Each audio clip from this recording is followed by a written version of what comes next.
Monique Burns. Welcome to Confessions of a Landlord.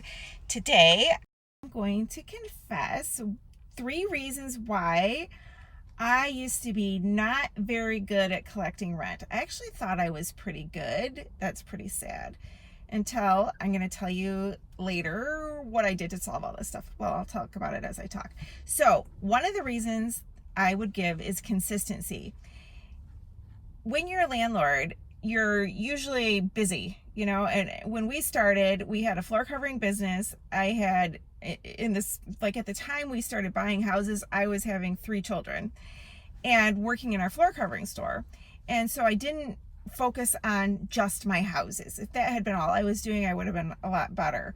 Excuses have no uses. My grandma just said that in my head. Anyway, one of the consistency things is rent is due between the 1st and the 5th. So if you didn't get it by the 5th, you should be picking up the phone and calling them and saying, hey, what's going on? And then you should be also sending the legal papers. Well, that didn't happen for me. The end of the month would roll around and I'd be like, oh shoot, I didn't even think about it. Oh my gosh, did they pay? Didn't they pay? And it got harder as we went because the first couple of tenants were actually just totally not, I don't know, they were the best. I mean, they were just they're still there. They've been there since 2008, and Section 8 pays the rent and they pay like the whole thing. So it was easy to be on autopilot with them. They're just the best tenants ever. And so when we got a few more, the end of the month would come around and I'd be like, shoot, and then try to collect it later. Didn't work. Number 2 is the legal process.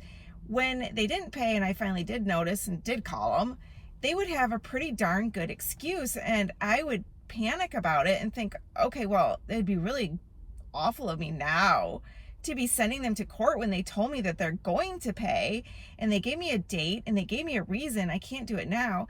And I would let that legal process drag and drag. And then by the time I finally did it, I'll never forget this time going to court and sitting there, and I don't even know how much this tenant owed by the time I finally got there. It's embarrassing, but it's so embarrassing that the judge said to me, like, I'm not really sure why did you go this long, Mrs. Burns? And I sat there like an idiot, like, yeah, I don't know. And so that leads me to number 3, and this is really important, and I know not everybody has this, but it was my mindset. So when I'd call them and find out what's going on in their lives, I was stricken with guilt that my life is so good. And here I am in my own life feeling sorry for myself. Oh, I have to work and I bring my 3 kids. Not that I have to work, that I have to work with my 3 children. I mean, I had newborns and toddlers at our floor covering business, and I was trying to do the accounting. I didn't know what I was doing, and it was a struggle when we did that. And I thought my life was really difficult. And then I'd hear about their lives and think, shame on me for having such terrible thoughts. What can I do to help you? And I would really want to help them. So I'd say, oh, so you missed last month's rent, and the only way you can catch up is if maybe you pay $50 a month toward it for the next 2 years. And I would sit there, and whatever deal they offered me, I was this kind person doing a good thing, and I'd say, okay, I can accept that deal. I don't know that anybody ever kept their deals though. And it's a terrible mindset, and I didn't really know what to do with it. And the best thing that I did, I've always said, use your resources wisely. Now, confession, that one has bit me in the rear huge with my teenagers. They would come home. Well, one of them came home once with a really great grade on a paper or something. She's like, look, Mom, I got an A. And I'm thinking, really? On that paper? That really?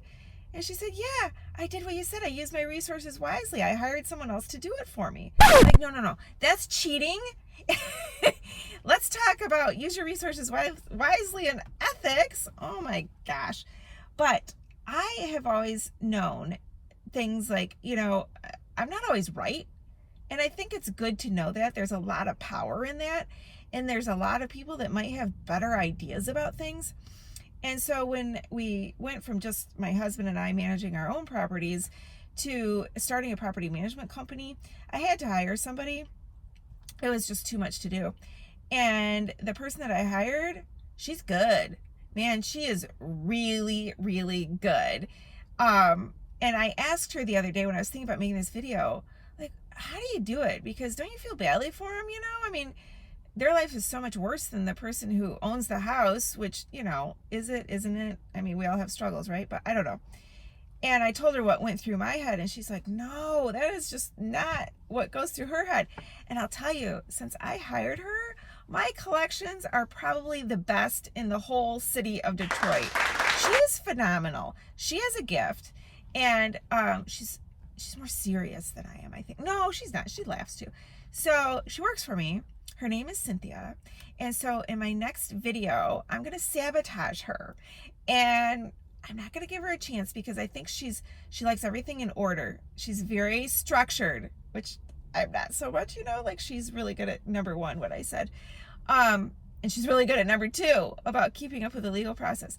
So I want to talk to her about her mindset because it's really brilliant. And I'll confess, that's my secret to why we do so well. Ha! Anyway, I hope that helped.